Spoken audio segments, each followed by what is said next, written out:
එක්සත් ජාතික පක්ෂයේ සභාපති වජිර අබේවර්ධන මැතිතුමා සමගයි අප මේ විශේෂ සංවාදයේ නිරත වන්නේ. ඔබට 0112 706 128 දුරකථන මාර්ගය ඔස්සේ ඔබේ ප්‍රශ්න මේ සාකච්ඡා සභාවක් කරන්න අවස්ථාවක් තිබෙනවා. වජිර අබේවර්ධන මැතිතුමනි, මා කැමති අපි ජනතාව අපේක්ෂා කරන දෙයක් තමයි පහුගිය කාලවකවානුව තුළම අදටත් ජනතාව ඉන්න පෝලිං වල එකක් ගෑස් පෝලිං, අනිත් එක ඉන්ධන පෝලිං, ඒ වගේම කළුවරේ ඉන්නත් වෙලා තිබෙනවා කර්මත්මනි. මෙන්න මේ ප්‍රධාන වශයෙන් ජනතාව පෙරෙන කාරණා වලට අපිට අගමැතිතුමා කිව්ව හැටියට හරි අමාරුයි, ටිකක් කාලයක් ඇයි වගේ මේවට කඩිනමින් යම්කිසි සහනදායී වැඩ පිළිවෙලක් ක්‍රියාත්මක කරන්න හැකියාවක් ඇත්තෙම නැද්ද? මම හිතනවා අගමැතිතුමා වැඩ බාරගෙන අග්‍රාමාත්‍ය කාර්යාලයේ සිට පැමිණි සියලු දෙනාට කිව්වා අද දවසේ මම කතා කරන්නේ ඩොලර් මිලියන 50ක් කඩිනමින් දිය හැකි අයත් එක්ක පමණයි. මම හිතනවා ඒ සඳහා ලංකා ඉතිහාසයේ කිසිම දවසක මෙවැනි භාණ්ඩාගාරයක්, මෙවැනි මුදල් අමාත්‍යාංශයක්, මෙවැනි මහ බැංකුවක් ලංකා ඉතිහාසයේ කිසිම දවසක කිසිම රාජ්‍ය නායකයෙක් බාර අරගෙන නැහැ. ඒ නිසා රනිල් වික්‍රමසිංහ මහත්මයා බාරගත්තු අවස්ථාව වෙනකොට දින 40කට වැඩි කාලයක් නැව් කීපයක් මූදේ තිබෙනවා ශ්‍රී ලංකාවට ලබා ගන්න බැරුව. එතකොට ඒ අවස්ථාවට රනිල් වික්‍රමසිංහ අගමැතිතුමා කිව්වා එතුමයි කතාවේදී මම බලාපොරොත්තු වෙනවා වෙළඳ පොලෙන් ඩොලර් ලබා ගැනීම සඳහා ක්‍රියා කරන්න. දැනට ඒ ගැන ක්‍රියා කරමින් සිටිනවා. ඉතාම වේගයෙන් ඒ සඳහා ක්‍රියා කළ යුතුව තිබෙනවා. ගෑස් සැපයීම සාමාන්‍ය තත්ත්වයට පත් කිරීම සඳහා ඩොලර් මිලියන 20කට ආසන්න ප්‍රමාණයක් අවශ්‍යයි කියලා අග්‍රාමාත්‍යතුමා කතාවේ සඳහන් කළා. ඒ අනුව කඩිනමින් ඩොලර් මිලියන 20 ලබා ගත්තොත් ගෑස් සමාගමේ ප්‍රධානීන් මට ඊයේ මුණ ගැහුණා අග්‍රාමාත්‍ය කාර්යාලයේදී. උන්කෝ ඒ මුදල් ටික ලබා දුන්නොත් පැය 48ක් ඇතුළත ශ්‍රී ලංකාවේ ගෑස් බෙදා දීම සඳහා අවශ්‍ය කරන පියවර ගන්නට හැකියාව ඕන සතුව තිබෙනවා කියලා. ඒ වගේම ඩීසල්, පෙට්‍රල්, භූමි තෙල් විශාල දුක්ඛදායක තැනක තිබෙන්නේ. ත්‍රිරෝද රථ කරුවෙක් පැය 3ක් විතර පොලිමේ ඉඳලා පැයක් හයර එකක් දුවලා ආපහු වෙලා පැය 3ක් ඉන්න සමාජයක් බාර අරගෙන තිබෙන්නේ. ඉතින් ශ්‍රී ලාංකික සමස්ත ජනතාවගෙන් මේ පීඩනයට පත් වෙලා ඉන්න ජනතාවගෙන් විශේෂයෙන් කාර්මිකව ඉල්ල සිටින ඉතාම ඉවසීමෙන් මට වගකීමෙන් යුතුව කියන්න පුළුවන් ඒක වෙනස් කළ හැකි නායකයා තමයි ඒක බාර අරගෙන තිබෙන්නේ. බාර ගැනීම සඳහා ඒකයි අපි දීර්ඝ කාලයක් කිව්වේ මේක රනිල් වික්‍රමසිංහ මහත්මයාට කරන්න පුළුවන් කියලා. මම දන්නවා අදටත් එතුමා සමග මම දේශපාලන ගමනේ අවුරුදු 40ක් දැකලා තිබෙනවා. විශ්වවිද්‍යාල ජීවිතය අධ්‍යාපන ඇමතිවරයා හැටියට දන්න කාලේ ඉඳලා එතුමාට ඒ සඳහා පූර්ණ සහයෝගය ජනතාව ඉවසීමෙන් පොඩි වෙලාවක් ලබා දී යුතුව තිබෙනවා. ඒකේ ප්‍රථම එතුමාගේ ඉලක්කය තමයි ගෑස් ටික සැපයීමත් ඒ වගේම කඩිනමින් ඩීසල්, පෙට්‍රල්, භූමි තෙල් පෝලිං වලින් නැතුව ලබා ගැනීම සඳහා ඇති කිරීමත් ඒ වගේම විදුලිය මේ කප්පාදුව කොහොමද ඉක්මනින් පාලනය කිරීම සඳහා ක්‍රියා කරන්න කියන කාරණේ. වෙනද විදුලිය මෙවැනි කප්පාදුවක් එනකොට මේ විදුලි මුදෙන් අපි ගෙනල්ලා බාජ් එකක් තියාගෙන සප්ලයි එක ශ්‍රී ලංකාවට දුන්නා. ඒකට ඩොලර් ඕන. ඒක ඩොලර් නෑ දැන්. එතකොට හිස් රටක්. එතකොට ඒ සඳහා අවශ්‍ය කරන පියවර කඩිනමින් ගනිමින් ඉන්න. පොඩ්ඩක් ඉවසීමෙන් ක්‍රියා කළ යුතුයි. රට නිවැරදි දිශාවට, නිවැරදි මාවතට මූලික අවශ්‍යතා ටික සපුරමින් ඉදිරියට ගමන් කිරීම නියතයි. එය ඉදිරියට ගමන් කරයි. ඔබතුමා සිහිපත් කළා වසර 40ක් පමණ රනිල් වික්‍රමසිංහ මැතිතුමාගේ දේශපාලනයත් එක්ක හිටියා කියලා. ඒ වගේම මට සිහිපත් වුණා දැන් ඔබතුමාලා පහුගිය මහමැතිවරණයේ එක්සත් ජාතික පක්ෂයේ දැවැන්ත පසුබෑමකට ලක් වුණානේ. අඩු ගානේ එක മന്ത്രി ආසනයක්වත් ජනතා ඡන්දයෙන් දිස්ත්‍රික් මට්ටමින් ගන්න බැරි වුණා. නමුත් ජාතික ලැයිස්තුවෙන් මන්ත්‍රී ධූරයක් හිමි වුණා. හැබැයි ජාතික ලැයිස්තු මන්ත්‍රී ධූරය කාටද දෙන්නේ කියලාත් මාස කිහිපයක් කල්පනා කළා පක්ෂය. ඒ කාලේ දැන් මගේ මේ ගැතට මම ගත්ත ඔබතුමා දෙන හින්දාම ඒ දිනවල මේ පත්තරවල ගියේ මේ කාටුන් ඔබතුමා තමයි මම හිතන්නේ හාස්‍යයට ලක් වෙන හැම එකේම ජාතික ලැයිස්තු මන්ත්‍රී ධූරේ රනිල්ට වජිර අබේවර්ධන සංගුණ අමුත්තා තේරිමේ තරකි. දැන් ඒ වගේ ඔබතුමා මේ නායකතුමා පිළිබඳව විශාල මේ විශ්වාසයකින් කටයුතු කරලා තිබෙනවා. මේ මන්ත්‍රී ධූරය පාර්ලිමේන්තුවට ලැබිච්ච එකම අවස්ථාව තමන්ගේ නායකයාට ලබා දිය යුතුයි කියලා මේ තියෙන 224ම ගෙදර යවල රනිල්ට අට බාර දෙන්න. ඒක ඔබතුමා හාස්‍යයක් ලක් කරලා තිනවා ලෙඩේ හොඳටම වැඩි වෙලා කියලා ඔබතුමාට. තව කාරණා ගොඩක් තියෙනවා මම මේ ඔබතුමා එන හින්දා මේ ටිකක් හොයාගත්තා. වජිර කියනවා බං රනිල්ට ඕනේ නම් තනි ආසනෙන් අගමැති වෙලා ජනාධිපති වෙන්නත් පුළුවන් කියලා. මේක 2021 ජුනි 10 බ්‍රහස්පතින්දා දවසක වජිරගේ විනෝදාංශයේ සජිත්ව බය කරන එකද සර් කියලා ඒ දවස්වල අහලා තියෙනවා. මේ කාරුන් ටික මම ගත්ත ඔබතුමාද එන්න කිව්වා. මම කැමති මේක නමක් කියනවා. ඔව් ඇත්ත වශයෙන් 2019 අපි එක කාරණයක් ශ්‍රී ලාංකික සමස්ත ජනතාව මතක තබා ගත යුතු අවස්ථාවක්. එක්සත් ජාතිපක්ෂය අමතක කරන්නේ. එක්සත් ජාතිපක්ෂය අදාළ වෙන්නේ නැහැ මේ කාරණේදී. අපි රනිල් වික්‍රමසිංහ මැතිතුමා මෙතෙන්ට අරගෙන එන්නේ ජාතික නායකත්වයක් අවශ්‍ය කරන මොහොතක. ඒකට මේ ගැන මට මතකයි 2019 අප්‍රේල් මාස විතර එතුමා සමග කතා කරනකොට මම ඇහුවා අපිට එතුමාගේ පළපුරුද්දෙන් කියන ඒවා අහගෙන හිටියාම යමක් අපිට හිතා ගන්න පුළුවන්. අපි නෑ වජිර මේ යන විදියට මේ අය ක්‍රියා කළොත් 20යි 23 දී අපිට මේක බාර අරගෙන කරන්න සිද්ධ වෙයි. අත වශයෙන් 2019 අපි බාර දෙනකොට ඩොලර් බිලියන 7.5ක එක්ක බාර දීපු රට ඒ ආපු ගමන් මග එතනම නැවැත්තුවාම ඒ රට කඩාගෙන වැටෙනවා. ඒක තමයි ආර්ථික දර්ශනය. එතකොට එහෙම කඩා වැටෙනවයි කියලා දන්නවනම් එතකොට අපි දන්නවා ඒක බාර ගන්න පුජ්‍යලෙක් සිටිය යුතුයි කියලා. දැන් උදාහරණයක් හැටියට 2015 ජනවාරි 8 වෙනිදා එතුමා බාරගන්නේ 2017 තියන්න තියෙන ඡන්දේ 2014 අගෝස්තු මාසයේ යන මැතිවරණයට. මොකද හේතුව ආර්ථිකය ගෙනියන්න බෑ. 2000 පාර්ලිමේන්තු ඡන්දයක් තියෙනවා. ඒ ඡන්දෙන් ඒ ආණ්ඩුව අවුරුද්දකින් කඩාගෙන වැටෙනවා. මොකද හේතුව ආර්ථික අර්බුදය. ඒකට අපිට පෙනුණා අපේ නායකතුමා කියන විදිහට අපි ආර්ථික ගමන් මඟ නැවැත්තුවාම එකපාරට. ඒ නිසා තමයි රනිල් වික්‍රමසිංහ අගමැතිතුමා කියන්නේ පාර්ලිමේන්තුවේ 225 අපි එකඟතාවයකට එමු ජාතික ප්‍රතිපත්ති සම්බන්ධයෙන්. දැන් අපි මේ අද රනිල් වික්‍රමසිංහ මැතිතුමා අග්‍රාමාත්‍ය ධූරයේ ඉන්නවා නම් එතුමා එක්සත් ජාතික පක්ෂයේ අගමැතිතුමා නෙමෙයි. ඒක පාක්ෂිකව මතක තියාගත යුතු කාරණයක්. එතුමා ජාතික නායකත්වයක්. එතකොට මේ ජාතික නායකත්වයේ ප්‍රධාන වක්කීම තමයි පාර්ලිමේන්තුවේ 225ම එකතු කරගෙන ජාතික එකතාවයකට යන එක. ආණ්ඩුව මාරු වෙන්න පුළුවන් අධ්‍යාපන ප්‍රතිපත්තිය වෙනස් වෙන්නේ නැහැ. ආණ්ඩු මාරු වෙන්න පුළුවන් සෞඛ්‍ය ප්‍රතිපත්තිය වෙනස් වෙන්නේ නැහැ. ආණ්ඩු මාරු වෙන්න පුළුවන් ආර්ථික ප්‍රතිපත්තිය වෙනස් වෙන්නේ නැහැ. ආණ්ඩු මාරු වෙන්න පුළුවන් හැබැයි ජාතික ප්‍රතිපත්තිය වලට අත නොතබිය යුතුයි. එහෙනම් පාර්ලිමේන්තුවේ සියලු දේශපාලන පක්ෂවල සහ මහජන නියෝජිතයන්ගේ වගකීම තමයි ඒක කරහැරලා පැනලා යන එක නෙමෙයි. එහෙම නැත්නම් ගෑස් අර්බුදය හරහා ඒට සැඟවි දේශපාලන කුමන්ත්‍රණ කිරීම නෙමෙයි. කොහොමද නැවත ශ්‍රී ලංකාවේ ගෑස් අර්බුදයක් ඇති නොවීමට ආර්ථික දර්ශනය කුමක්ද? නැවත ඩීසල් පෙට්‍රල් භූමි තෙල් අර්බුදයක් ඇති නොවීමට ආර්ථික දර්ශනය කුමක්ද? එහෙනම් මෙන්න මේ සඳහා තමයි අපි බැලුවේ එදා අපිට පේනෝනේ මට කාටුන් වලින් මොනවා ප්‍රකාශ කළත් මම ඒ ගැන කනගාටු වෙන්නේ නැහැ. අද ඒ කාටුන් අනිත් පැත්තට සියල්ලම ක්‍රියාත්මක වෙලා තිබෙනවා. ඒක දැක්ක නිසා තමයි ඒක දිගින් දිගටම කිව්වේ එක ආසනයයි.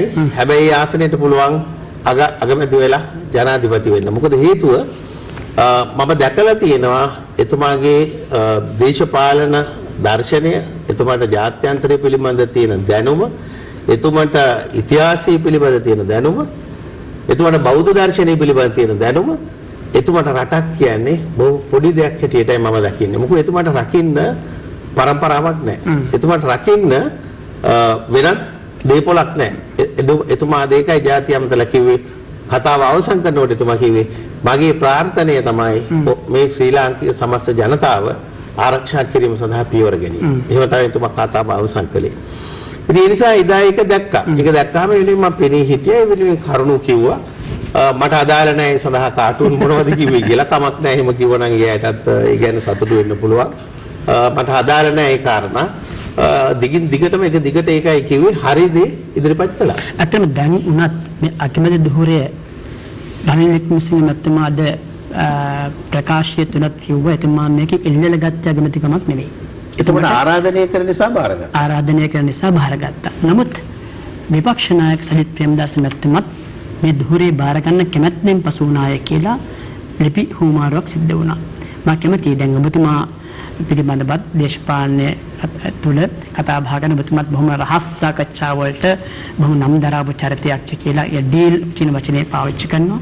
ඔබතුමාගේ නිවසත් මේ පිළිබඳව සාකච්ඡා වුණා කියලා සමහර තැන්වල වාර්තා වෙලා තිබ්බ මේ අගමැති ධූරය ලබා ගැනීම සම්බන්ධයෙන් මම කැමතියි මේ යම් කිසි ආකාරයක තිබුණාද මොකක් රහස් සාකච්ඡාවක් ගනුදෙනුවක් පවුලක් රකින්න කට්ටියක් ආරක්ෂා කරන්න ආදී ඔව් රටක් රකින්න අවශ්‍ය කරන රහස් රැකිය යුතු තිබෙනවා. රටක් රකින්න අපි කරන යම් යම් ක්‍රියාදාමයන් රහස් නම් එය රැකීම දේශපාලඥ යුතුකමක්. එතකොට අපි මේ අවුරුදු දෙක තුන බලාගෙන හිටියේ අපි විවිධ දේශපාලන පක්ෂ සමග කතා බහ කරමින් හිටියා. ජාතික එකඟතාවයකට එකතු කරගෙන යන්න සඳහා අවශ්‍ය පියවර ගනිමින් හිටියා. අපි විශේෂයෙන් ඒකෙන් බලාපොරොත්තු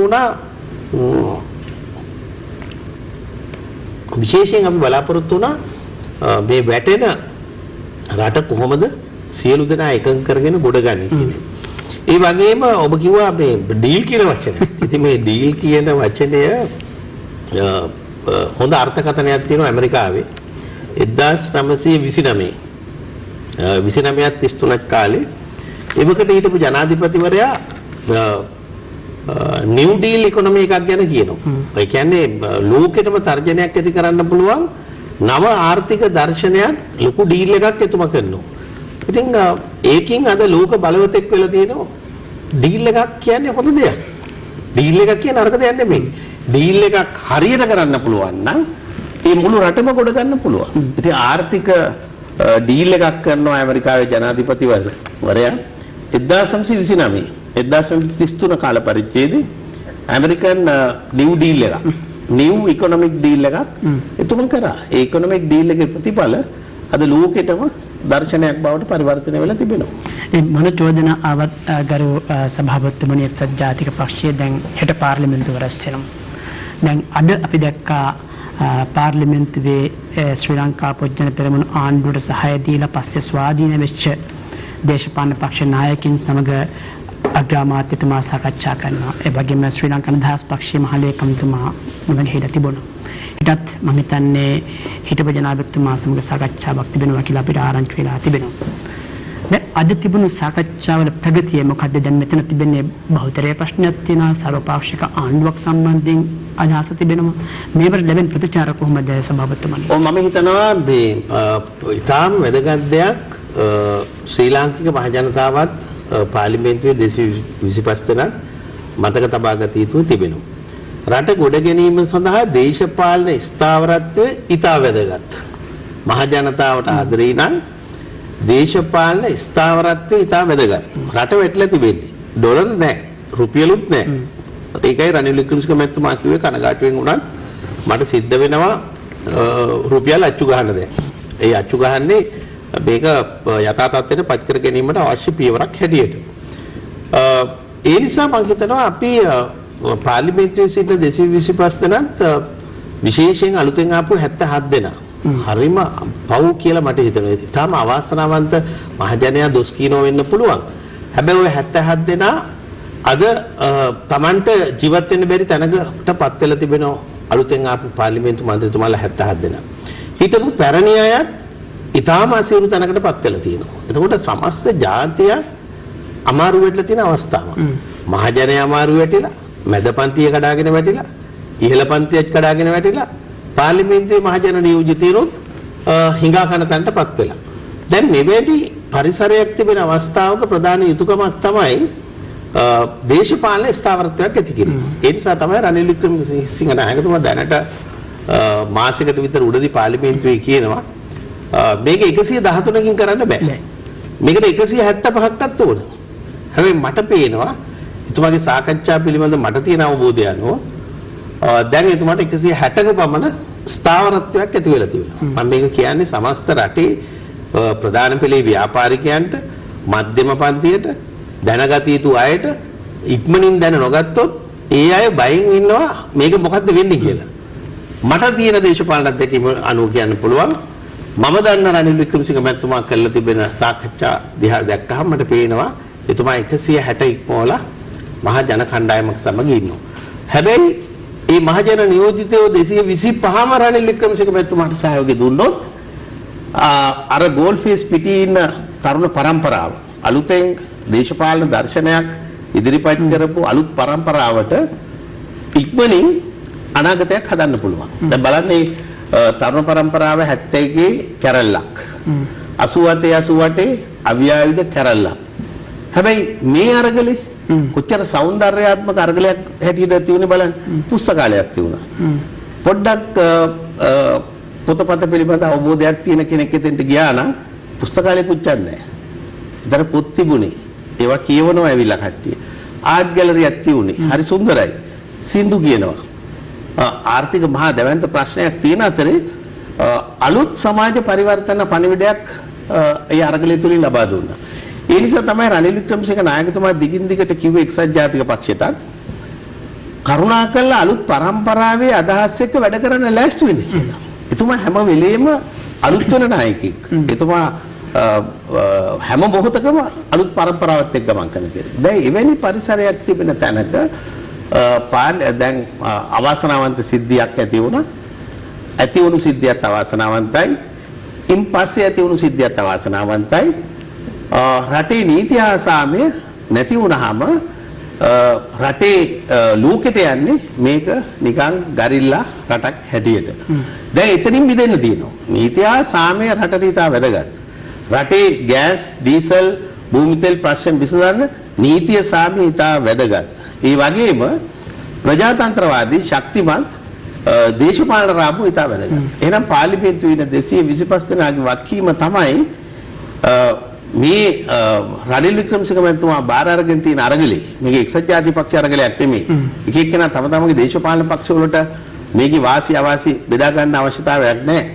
එහෙනම් ඒ කළ හැකි පුජ්‍යලයාට අර 224ම සහයෝගය ලබා දීම 160කට සීමා වෙන්න ඕන නැහැ. එහෙම නැත්නම් විකල්ප දර්ශනයක් ඉදිරිපත් කරන්න අවස්ථාව තියුණා මාස 6ක් විතර. මිනිස්සු දුක් විඳිනවා. මිනිස්සු ගෑස් එක ගන්න පොලිමේ. මිනිසුන්ට පෙට්‍රල් ඩීසල් ටික ගහ ගන්න බැරුව පොලිමේ. අපි ගිය වාහනේ දැන් වෙනස් කළා අපිට දරන්න පුළුවන් වාහන වලට අපි පරිවර්තනය වෙලා.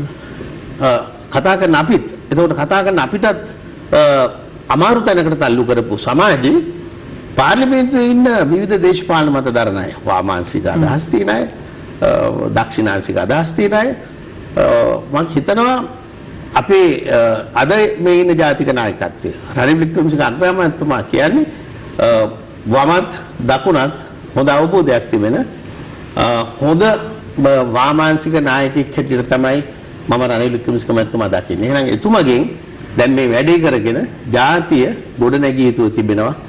ඒ සඳහා 225 දෙනාම 224 දෙනාම කොන්දේසි විරහිතව මම හිතනවා සහයෝගය ලබා දුන්නොත් ඒ 224 දෙනාත් අර පහුගිය අවුරුදු දෙකමාරක තිබෙන නරක නාමයෙන් මිදිලා සමාජයේ දක්ෂ පුජ්‍යලයන් බවට පරිවර්තනය වේ. අප නැවත විරාමයක් ලබා ගන්නවා දැන් සම්බන්ධතාවය ප්‍රධාන පාලක මැදිරියට.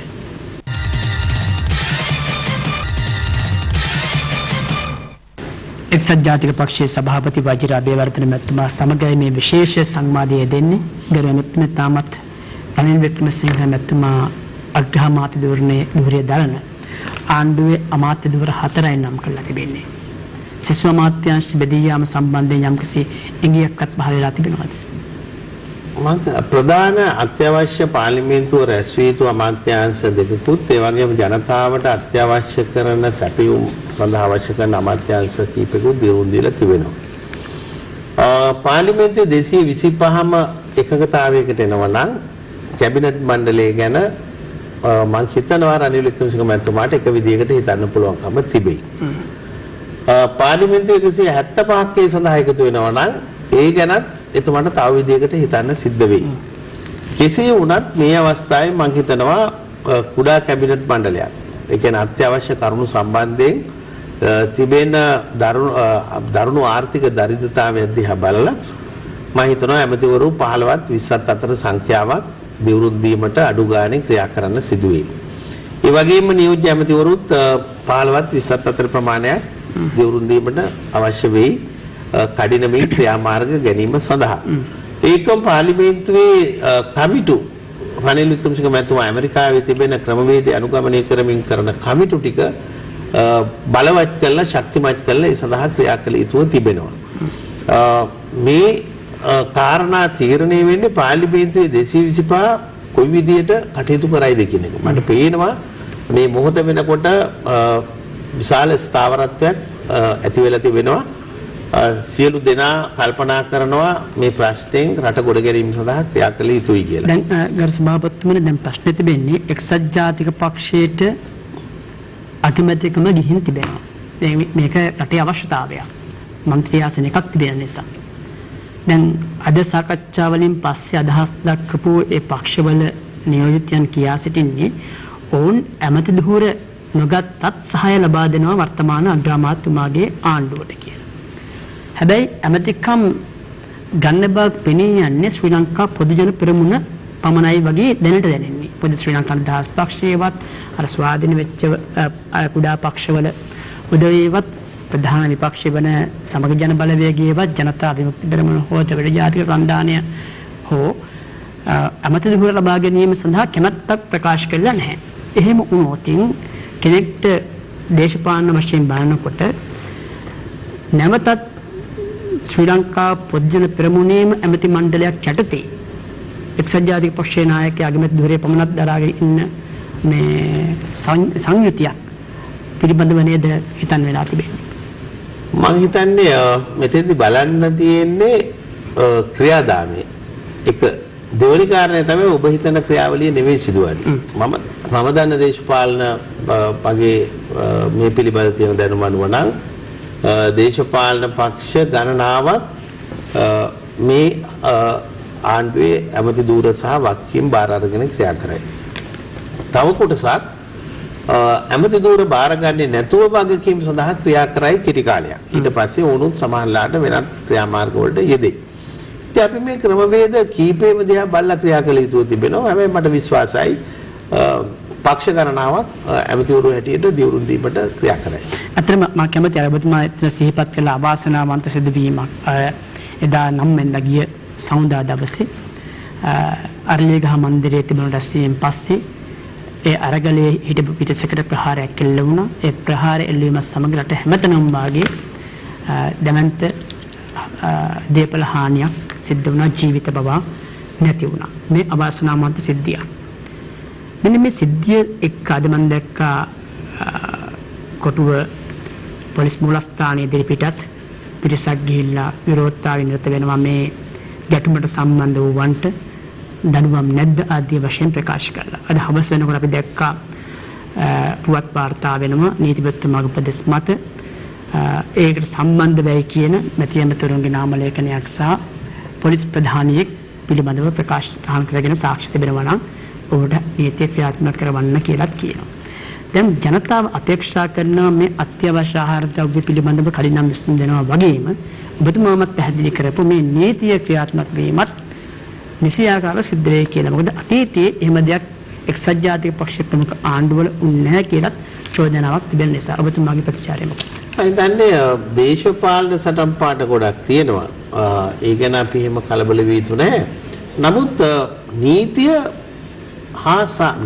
සාමය රටේ අධිකරණ ක්‍රියාවලිය ශක්තිමත් වී යුතු තිබෙනවා. රටේ ආර්ථික ක්‍රියාවලිය ශක්තිමත් වෙන්න නම් යම් පුජ්‍යලයන් දේශපාලකයන් හෝ කවුරු ඒ සඳහා ප්‍රහාර යට ගෝල් ෆේස් පිටියට සම්බන්ධ වෙලා තියෙනවා නම් මම හිතන ඔක්කොම වීඩියෝ ගත වෙලා තියෙනවා සාක්ෂි තිබෙනවා ඒ අනුව ක්‍රියා කරන්න තිබෙනවා. ඒ වගේම යම් ඒ සඳහා උසිගැන්වීම් කරා නම් යම් තමන්ගේ කතාවලින් එහෙනම් ඒ උසිගැන්වීම් කවුද කරලා තිබෙන්නේ? ඒ කවුද මේ පුජ්‍යලයන්? කවුද මේ දේශපාලකයන්? කවුද වෙනත් කණ්ඩායම්? කවුද වෙනත් පුජ්‍යලයන් සිටනවා නම් එහෙම නැත්නම් වෙනත් ආගමික නායකයන් සිටනවා නම් ඒ සියලු දෙනාට නීතිය ක්‍රියාත්මක වී යුතු තිබෙනවා. ඒ පිළිබඳව මොකද ජනතාව කියන්නේ? දැන් අර අපි දැක්කා දේශබන්දු තෙන්නකෝන් මැතිතුමාට ප්‍රහාරයක් එල්ල වුණා. පැය කිහිපයකින් ඊට අදාළව දෙදිනක් විතර නීතිය රැහැන්ට හසු කරගත්තා. අපි දැක්ක චන්න ජයසුමන මැතිතුමාගේ දිමෙන් දිසානායක මැතිතුමාගේ නිවෙස් වලට ප්‍රහාර එල්ලක කට්ටියව මේ දින කිහිපයක් ඇතුළත නීතිය රැහන්ට ගත්තා. නමුත් අද මේ නියෝගය නැත්තම් මේ උපදෙස් පොලිසිය ලැබෙනකන් එක පුද්ගලයෙක් පමණයි මා දන්න හැටියට ඔය ගැටුමට මුල් වෙච්ච කණ්ඩායමෙන් නීතිය හමුවට ඉදිරිපත් කරලා තිබෙන්නේ ඒත් මම හිතන්නේ මොරටුව ප්‍රදේශයේ පුද්ගලයෙක්. එතකොට මෙන්න මෙතන ඒ වෙනසක් පැහැදිලිව පේන්න තිබෙනවා ගරු මැතිතුමනි. ඒක ජනතාවට ගියාම ඒක දේශපාලනිකවත් හරිනේ ඒක අපිට නීති ආධිපත්‍ය පැත්තෙත් හරිනේ. මම කැමති ඒකට තව ඊට වඩා ඔබතුමා විස්තරාත්මක ප්‍රධාන කාරණයක් මම දන්නවා ගාල්ල දිස්ත්‍රික්කයේ අපේ සභාපතිතුමාලා 20 දෙනාගේ ඒ කියන්නේ අපේ දේශපාලන මතේ නොදරුවා බොහෝ පිරිස්වල ගෙවල් කුඩු කරලා තිබෙනවා. බොහෝ පිරිස්වල ගෙවල් ගෙඩි තබලා තියෙනවා. සමහර අය එකම බස් එකක්වත් අරගෙන කොළඹ ඇවිල්ලත් නැහැ. හැබැයි ඔවුන්ගේ නිවාස වලටත් පහර දීලා තිබෙනවා. එහෙනම් ගම් මට්ටමින් ක්‍රියාත්මක වෙලා තිබෙනවා පෞද්ගලික වෙනත් අරමුණු. එතකොට ඒක බරපතල ඛේදවාචකයක්. ඒ වගේම ගෝල් ෆේස් පිටිය හරහා ඇති වුණු අර ඉතාත්මත්ම සුන්දර ප්‍රජාතන්ත්‍රවාදී ක්‍රියාවලියට හිරිහැර කරපු කණ්ඩායම, එහෙම නැත්නම් පාර දීපු කණ්ඩායම, එහෙම නැත්නම් ජීවිතවලට තර්ජනය කරපු කණ්ඩායම මහා විශාල සෙනගක් ඉන්නවා ඒ හරහා තිබෙන වීඩියෝ පට අනුව පාරදීම් පුජ්‍යලයන් සියලු දෙනා අත්අඩංගුවට ගත යුතු තිබෙනවා. ඒ සඳහා නීතිය ක්‍රියාත්මක කළ යුතු තිබෙනවා. ඒ වගේම රටේ අනෙක් ප්‍රදේශවල සිදු වුණු සෑම ක්‍රියාවලියකම නීතිය සාමයේ ක්‍රියාත්මක කර විය යුතු තිබෙනවා. අපි දැක්ක සමහර තැන්වල ලොරියේ නම්බරේ වහලා බඩු පටවගෙන යනවා. එතකොට මේක එක පැත්තකින් මංගොල්ල කනවා, එක පැත්තකින් පාරදීම් සිදු වෙනවා, එක පැත්තකින් දේශපාලන ක්‍රියාවලියක් සිද්ධ වෙනවා. සියලු දෙනාට නීතිය ක්‍රියාත්මක කිරීම සඳහා ඉදිරි සති කිහිපය තුළ ඒ සඳහා පියවර ගන්නවා. ගාලමුවදර තියෙන අරගලයට නම තිබෙන්නේ ගෝටාගෝ හෝම් කියලා. ඒක දැන් ඔබතුමාගේ පක්ෂ නායකතුමාගේ නම ගෑවිලා තමත් ගමක් ඉඳි වෙලා තිබෙනවා. දැන් ඒ අතර අග්‍රාමාත්‍යතුමා ඒ අරගල භූමියේ රකින්න කොමිටියක් දානවා. ඔබේ පක්ෂ නියෝජ්‍ය නායකතුමාට බාකිමක් දෙනවා. ඒ කුමන කාරණාවක්? මම හිතන්නේ මේක ආරම්භ වෙච්ච දවසේ ඉඳලා රනිල් වික්‍රමසිංහ මැතිතුමා කිව්වේ මේ තරුණ කණ්ඩායම් වල අදහසට සවන් දෙන්න කියලා. ඒ සඳහා ක්‍රියා කරන්න කියලා. විශේෂයෙන් රුවන් විජේවර්ධන මැතිතුමාට කිව්වා මේ ගැන ඒ තරුණ කණ්ඩායම් සමග සමීපව ක්‍රියා කරන්න කියලා. දැනටත් නායකතුමා කල්පනා කරනවා ඒ අයගේ හනට සවන් දිය යුතුයි කියලා. එතුමා කියලා තියෙනවා පාර්ලිමේන්තුවේ කමිටු වලටත් ඒ අයගේ ප්‍රජාතන්ත්‍රවාදී අදහස් ඇතුළත් කර ගැනීම සඳහා ඒ අයගෙන් සම්බන්ධ කළ යුතුයි කියලා පාර්ලිමේන්තුවට කවුද ඒගොල්ලන්ගේ තියෙන මතවාදයේ සහ අදහස් නව අදහස් එකතු කර ගැනීම සඳහා ක්‍රියා කළ යුතුයි කියලා. මෙවැනි අලුත් පරම්පරාවක්. ඒ පරම්පරාව ලෝකෙ දකින්නේ තව විදියකට. ඒකනේ ඒගොල්ලෝ සින්දු කියලා මේ සටන් පාඩ කරන්නේ. ඒකනේ ඒගොල්ලෝ ආර්ට් ගැලරියක් හදලා ඉදිරියට යන්නේ. ඒකනේ ඒගොල්ලෝ පුස්තකාලයක් හදලා පොත් කියවමින් ඉදිරියට යන්නේ. එතකොට වයලන්ස් පැත්තෙන් මිදිලා. ඒ කියන්නේ මේ ප්‍රචණ්ඩත්වයෙන් මිදිලා වෙන ගමන් මාර්ගයක් තෝරගත්තු කණ්ඩායමක්. ඒකට මේ කණ්ඩායම ආරක්ෂා කිරීම වැදගත්. ඉතින් ඒ ගැන රනිල් වික්‍රමසිංහ මැතිතුමා මම දන්නවා. එතුමාට ආරාධනය කරාම මට දැනගන්න ලැබුණේ එතුමා ජනාධිපතිතුමාට කිව්වා කියලා ගෝඨගම අපි ආරක්ෂා කළ යුතුයි. ඒ තරුණ තරුණයන්ගේ අදහසට මතවාදයට ඒ අයගේ අදහස් අපේ ප්‍රජාතන්ත්‍රවාදී පාර්ලිමේන්තුවේ ව්‍යුහයට ඇතුළත් කරගත යුතුයි කියන පදනමේ තමයි අපි ක්‍රියා කරන්නේ. ගෝඨාගෝ හෝම් කියන අරගලය ආරක්ෂා කරගත යුතුයි කියලා ඔබතුමාගේ නායකතුමා ප්‍රකාශ කළ බව ඒක වාර්තාවන ඔබතුමා කියන දේ අපි පිළිගන්නවා. දැන් ඔබතුමාගේ අර කාටූන් එකේ තියෙන එකම මට මේ මතක් වුණේ අර ඔබතුමා කියලා තිබ්බනේ එක මන්ත්‍රී ධූරයකින් අගමැති වෙලා ජනාධිපති වෙන්න පුළුවන් කියලා. ගෝඨාගෝගම ආරක්ෂා කරන්නේ ඊළඟ පියවරට යන්නද? නෑ ඒක එහෙම නෙමෙයි. දැන් උදාහරණයක් දෙවන ලෝක යුද්ධ වෙලාවේ එංගලන්තයේ චර්චිල් අගමැතිවරයා වෙන්නේ ආසන 4කින්නේ. සෝවියට් දේශේ කැඩී විදී යනකොට 1999 නොවැම්බර් මාසේ විතර අගෝස්තු මාසේ විතර හිටපු ජනාධිපතිවරයාට හිතෙනවා මගෙන් පල්ලෙහා ඉන්න පෙළ ගැහිල්ල ඉන්න අගමැතිවරු එක්කෙනෙක්ටත් සුදුසු නැහැ. එතුමා පිටින් ගේනවා අගමැතිවරයෙක්. එයා රහස් ඔත්තු සේවයේ හිටපු වර්තමාන ජනාධිපතිවරයා පුටින් මැතිතුමා එතුමා ගේනවා එකපාරට අගමැතිවරයා කළා. ගෙනල්ලා ටික කාලයක් යනකොට ජනාධිපතිවරයාට තේරෙනවා එතුමා හොඳින් සෝවියට් දේශයේ කැඩී බිඳී යන ව්‍යාපාරය පාලනය කිරීම සඳහා පියවර ගන්නවා කියලා. පසු කාලෙට ඌ ජනාධිපති වෙනවා. 2000 මගේ මතකයේ හැටියට මාර්තු මාසේ පාර්ලිමේන්තු මැතිවරණයෙන් එතුමා ජනාධිපති මැතිවරණයෙන් ජනාධිපතිවරයා බවට පත් වෙනවා. එතුමා තමයි අද ලෝකයේ සමග ලෝකයේ බලවතුන්ගේ අරගලය මෙහෙවන ප්‍රධාන පුජ්‍යලයා බවට පරිවර්තනය වෙලා තිබෙන්නේ. ආණ්ඩු ව්‍යවස්ථාවේ මෙවැනි වගන්ති ඇතුළත් කරන්නේ යම් අසමත් වීමක් ඇති වෙනකොට මම දැක්කා මම කනගාටු වෙනවා මම දැක්ක ප්‍රධාන මේ රටේ ආගමික නායකයෝ කියනවා මේ රනිල් වික්‍රමසිංහ මැතිතුමාගේ පත්වීම නීති විරෝධී කියලා. එවැනි ආගමික නායකයන් රටක තරුණ පරම්පරාවට වැරදි පූර්වාදර්ශ නොදිය යුතුයි. ආණ්ඩු ව්‍යවස්ථාවේ 37 වෙනි වගන්තිය කියව ගත්තාම 100%ක් නිත්‍යානුකූලයි. දැන් මේ වගන්තිය ලියලා තියෙන්නේ රට අනාරක්ෂිත භාවයකට පත් වෙනකොට රටේ යම් කිසි ක්‍රියාදාමයක් ඉටු කර ගැනීමට අපොහොසත් වෙනකොට ඒ සඳහා ක්‍රියා කරන තමයි ආණ්ඩු ව්‍යවස්ථාවේ 37 වෙනි වගන්තිය ලියලා තියෙන්නේ. දැන් මේ ආණ්ඩු ව්‍යවස්ථාවේ 37 වෙනි වගන්තියට අනුකූලව තමයි රනිල් වික්‍රමසිංහ මැතිතුමා දිවුරුම් දෙන්නේ. ඒතකොට කවුරු හරි ඇවිල්ලා කොහොමද කියන්නේ ආණ්ඩු ව්‍යවස්ථාව විරෝධී කියලා? එක්ක කියවන්න බෑ, එක්ක ආණ්ඩු ව්‍යවස්ථාව දන්නේ නැහැ, එක්ක ලෝකෙ පිළිබඳ අවබෝධයක් නැහැ. එවැනි ඒවා අහලා අපේ රටේ තරුණ පරම්පරාව නොබග නොයා යුතුයි. ඉතින් ඔක තමයි මට කියන්න තිබෙන්නේ. ඒ නිසා ප්‍රධාන වශයෙන් ආණ්ඩු ක්‍රම ව්‍යවස්ථාවට අනුකූලයි.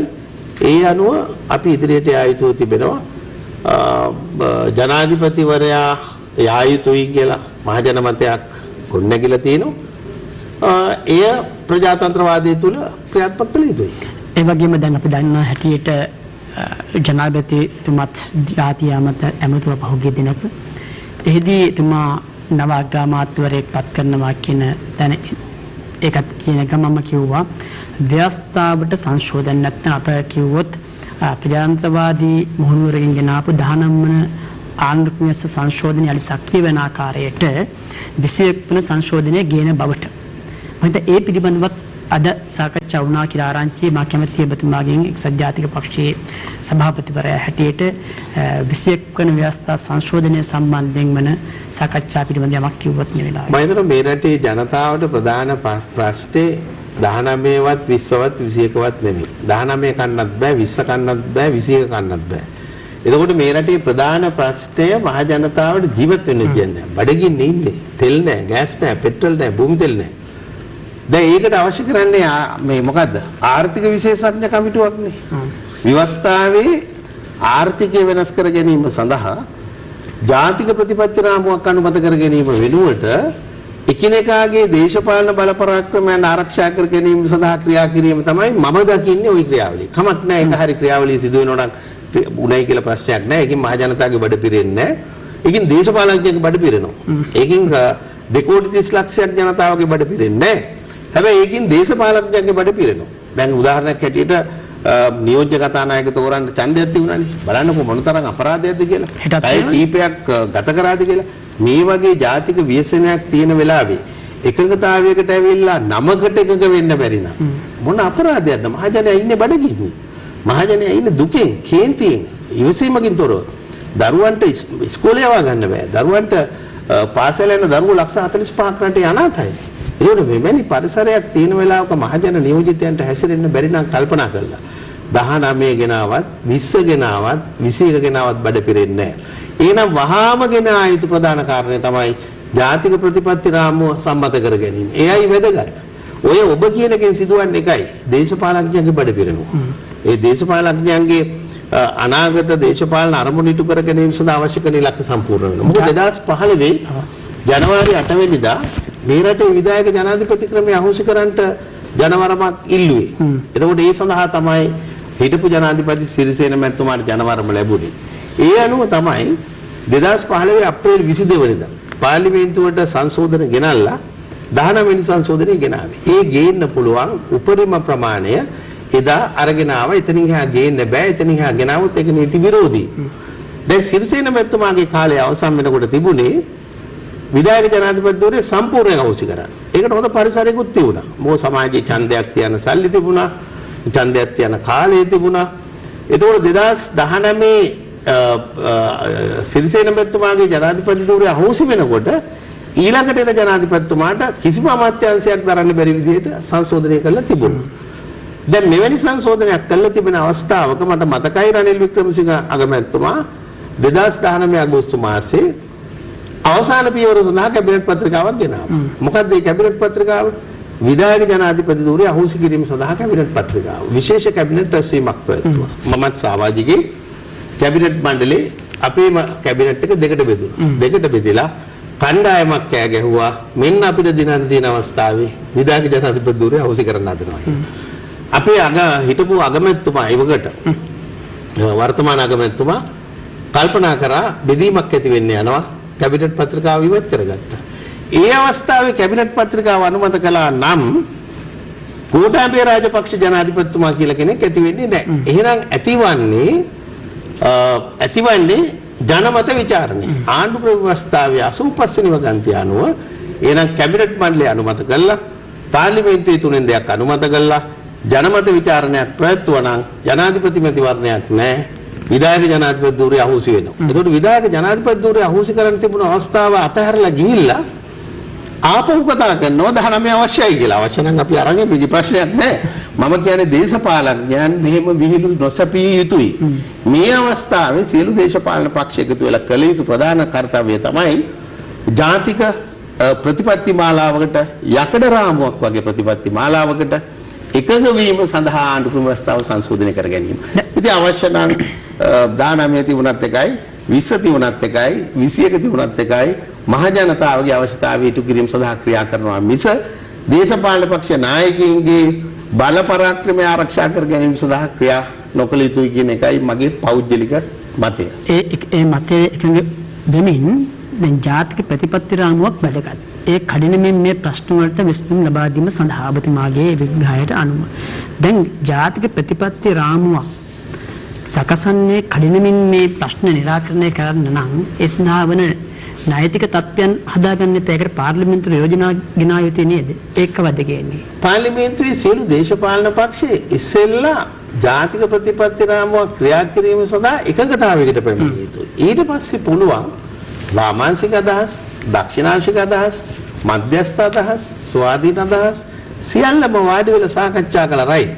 ඔබ කියන අධ්‍යාපන ලංකාවේ ක්‍රමය මොකද්ද?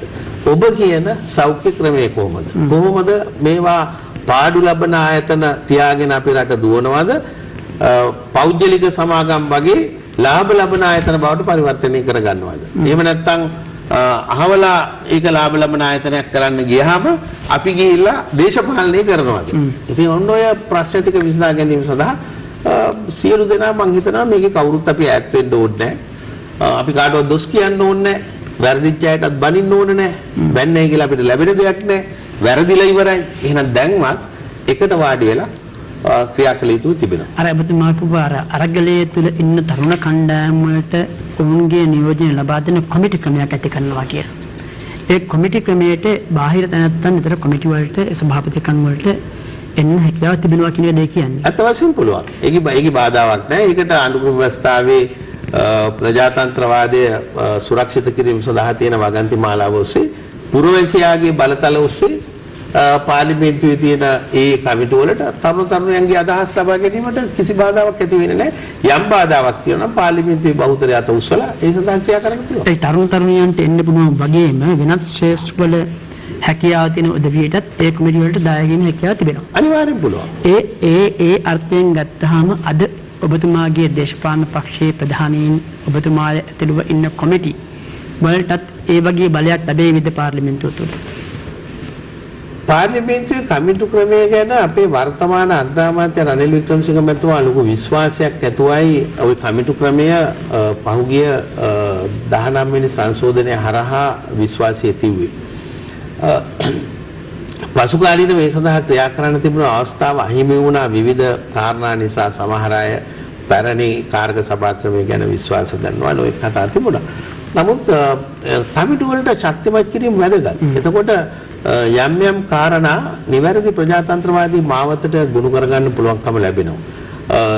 දූෂණ වංචා පාලනය කිරීමට හැකියාව ඒ කමිටු හරහා ලැබෙනවා.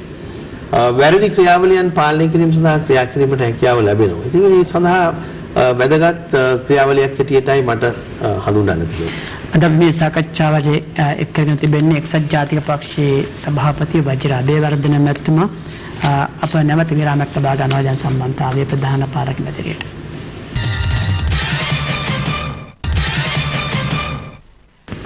එක්සත් ජාතික පක්ෂයේ සභාපති වජිර අබේවර්ධන මැතිතුමා සමගයි අප මේ ජනහඬ තුල අද සාකච්ඡාවේ නිරත වන්නේ. මම කැමැතියි අප දැන් රටේ ප්‍රශ්න විසඳීම ඔබේ පක්ෂයේ නායකතුමාට පැවැත්ලා තිබෙනවා. රටේ අග්‍රාමාත්‍යවරයා හැටියට එතුමා ඒ සාකච්ඡා ආදී අපි දැක්කා රාජතාන්ත්‍රිකයන් කිහිප දෙනෙක් එක්ම සාකච්ඡා කරන ප්‍රගතියක් තිබෙනවා කියලා එතුමා ප්‍රකාශ කරනවා. මම කැමතියි එක්සත් ජාතික පක්ෂයේ දෙසටත් මේ සාකච්ඡාවේ අවධානය යොමු කරන්න. එක්සත් ජාතික පක්ෂයේ මා පෙර සඳහන් කළ ආකාරයටම වජිර අබේවර්ධන මැතිතුමනි පහුගිය මහා ඡන්දයෙන් පසුබෑමට දක්වනවා. ඊට පස්සේ මම හිතන්නේ යම් යම් වැඩසටහන් ඔබතුමාලා නව නිලධාරී මණ්ඩලයක් පත් වෙලා යම් ක්‍රමානුකූල වැඩ පිළිවෙලකට යනමක් දැක්කා. ඔබතුමාගේ දේශපාලන පක්ෂයෙන් බෙදලා තමයි අද සමගි ජන බලවේගයේ නවීන දේශපාලන පක්ෂයක් ගොඩනැගිලා පාර්ලිමේන්තුවේ ප්‍රධාන විපක්ෂයේ භූමිකාව ඉෂ්ට කරන්නේ.